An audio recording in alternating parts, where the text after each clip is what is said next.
तो Greek word से name originate हुआ है kerato and conus. Kerato means cornea and conus means cone shape. तो केराटोकॉनस में बेसिकली क्या होता है कि हमारा जो कॉर्निया है वो कोन शेप्ड हो जाता है। उसकी इमेज कुछ ऐसी शो होगी। ये नॉर्मल कॉर्निया डोम शेप्ड होता है।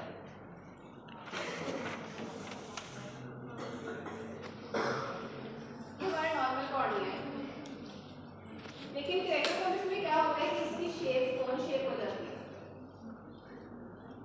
अब ये जो कोन शेप है वो सेंट्रल भी हो सकती है और पैरा सेंट्रल भी। मतलब ये जरूरी नहीं है कि आपकी कोन जो है बिल्कुल सेंटर में इस तरह बनेगी। इस तरह भी हो सकता है कि थोड़ा इसकी ना शेप इस तरह हो जाए, सेंट्रल या पैरा सेंट्रल। तो कोन शेप कॉर्निया को हम कहते हैं केराटोकॉनस।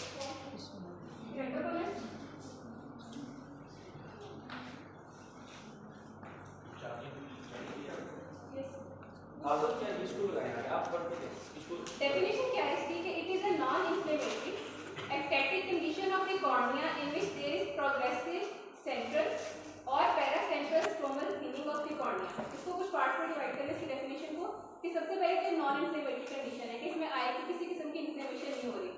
एक्टैटिक कंडीशन, एक्टैटिक मींस के रेलेवेंट होगी थिकनेस ऑफ द कॉर्निया, इसमें कॉर्निया की थिकनेस चेंज हो जाती है। In which there is progressive central और पैरासेंट्रल स्ट्रोमल थिनिंग। अच्छा, कॉर्निया की लेयर्स होती हैं, कितनी लेयर्स होती हैं कॉर्निया की? 10 होती है उसकी रेटिना की, 5 होती है कॉर्निया की। ठीक है, अब कौन कौन सी लेयर्स होती हैं?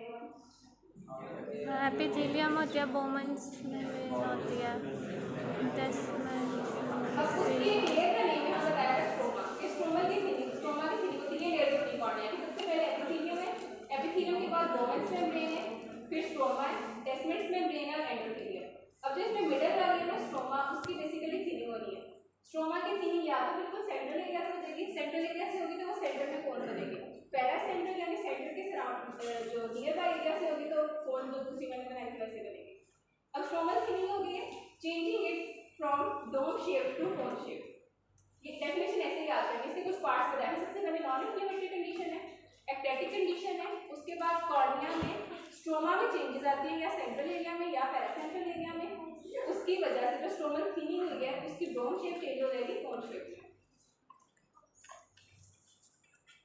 ये केराटोकॉनस, ये नॉर्मल कॉर्निया और केराटोकॉनस में ये बल्ज हो गया, उसकी कोन बन गई। नेक्स्ट है पैथोफिजियोलॉजी। अब पैथोफिजियोलॉजी में क्या है कि थिनिंग इन कॉर्नियल स्ट्रोमा, कि जो स्ट्रोमा कॉर्निया की जो थर्ड वाली लेयर है उसके अंदर डिजनरेशन हो जाती है स्ट्रोमल फाइबर्स की। फिर बेसमेंट मेम्ब्रेन में क्या चेंज आता है कि फ्रेगमेंटेशन हो जाती है बेसमेंट मेम्ब्रेन की, आयरन डिपॉजिट्स हो जाते हैं बेसल लेयर ऑफ एपिथेलियम में और डिफ्यूज स्कारिंग में। अब जो कॉर्निया की सारी हमने लेयर्स पढ़ी थी उसमें बताते हैं कि एपिथेलियम में क्या होगा, बोमेंस लेयर पे क्या होगा और स्ट्रोमा डेस्मेंट मेम्ब्रेन में स्ट्रोमा में चेंजेस। ये नॉर्मल कॉर्निया, ये उसके एपिथेलियम, ये सारा स्ट्रोमा है और ये बोमेंस लेयर है। अब इसके स्ट्रोमा में ना बहुत रेगुलर से फाइबर्स अरेंज्ड हैं, जैसे यहाँ पे नजर आ रहा है। एपिथेलियम में ये सारे, जब केराटोकॉनस होगा तो सबसे पहले बोमेंस मेम्ब्रेन यहाँ से वो लाइक रप्चर हो गया या फिर इरेगुलर से हो गया, उसके अंदर गैप्स आ गए जिसको हमने कहा था फ्रेगमेंटेशन, कि वो बोमेंस लेयर की फ्रेगमेंटेशन हुई है। उसके बाद स्ट्रोमा के अब वाले फाइबर्स देखे कि इरेगुलर से हो गया, डीजनरेट हो गया। ये उसकी माइक्रोस्कोपिक व्यू दिखा दिया।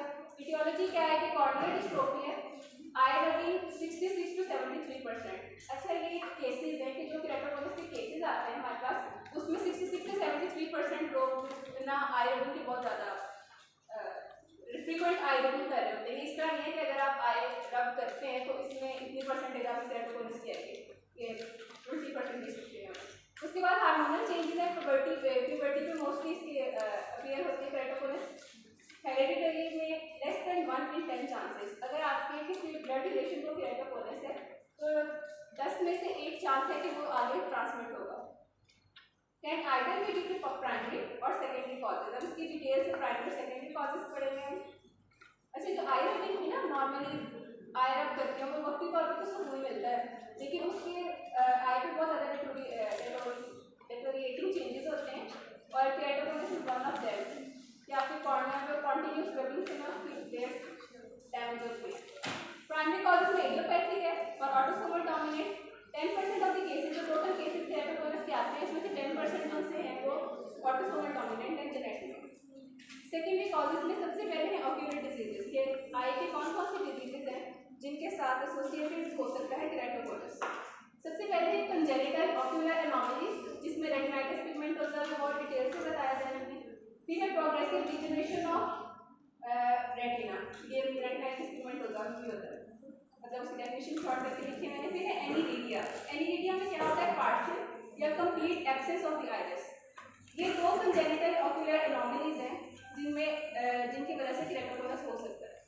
ये टॉपिक बहुत इंपॉर्टेंट है, लेक्चर थोड़ा लेंथी साथ याद है, मैंने सुनना है।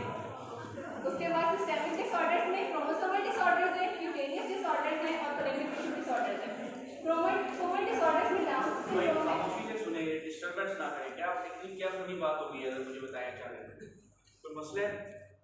इसमें डाउन सिंड्रोम है, क्यूटेनियस डिसऑर्डर्स में एटोपिक डेर्मेटाइटिस है, कोलिगेटिव टिश्यू डिसऑर्डर्स में Marfan syndrome, osteogenesis imperfecta, eclairs syndrome. ये सारे सिस्टेमिक डिसऑर्डर्स होंगे तो इनकी वजह से इनके लोग लीड कर सकते हैं केराटोकोनस के, तो उसको हम कहेंगे सेकेंडरी कॉज। प्राइमरी होती है कि जो डायरेक्ट कॉज कर रही होती है केराटोकोनस, और सेकेंडरी जिसके साथ एसोसिएट होकर कोई डिजीज दूसरी हो सकती है। नेक्स्ट है onset usually at the time of puberty. इससे पहले हो सकता है लेकिन उसकी चेंजेस ज़्यादा विजिबल तब होती हैं हार्मोनल चेंज की वजह से। इंसिडेंस है 1 in 10,000 to 1 in 25,000 persons are keratoconus positive. Both eyes are affected mostly. अच्छा 90% ऑफ द केसेस में ना दोनों आइज इफेक्ट होती है केराटोकोनस में, लेकिन एक आई भी इफेक्ट हो सकती है। अब जिनको भी क्लासेस लगी हुई हैं आप लोगों को पता होगा कि आपकी दोनों आइज का नंबर सेम नहीं होता, मतलब मायोपिया है या फिर हाइपरमायोपिया है। Same is the case with keratoconus कि ज़रूरी नहीं है कि जो दोनों आइज हैं उनके अंदर सेम टाइम पे केराटोकोनस अपीयर हो और सेम मैग्नीट्यूड का हो। लाइक कॉर्निया में इस दोनों साइड पे ना आ रही है, कोन शेप हो रहा है, लेकिन वो उसके बिल्कुल सेम होना जरूरी नहीं होता।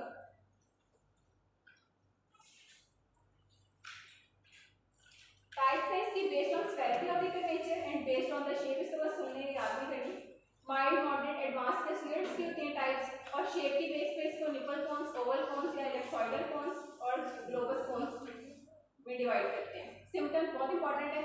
सबसे पहले प्रोग्रेसिव मायोपिया होगा, फिर होगा एस्टिग्मेटिज्म। एस्टिग्मेटिज्म क्या होता है, हमारे लेक्चर में इसकी बात करते हैं।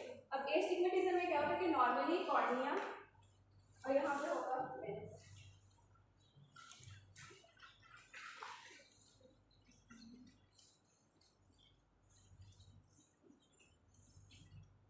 कॉर्निया और बेसिकली कहने की इन बहुत चीज़ों के कर्वेचर पे एस्टिग्मेटिज्म डिपेंड कर रहा है। अगर इनका नॉर्मल कर्वेचर है ना तो जो भी लाइट रेज आएंगे ना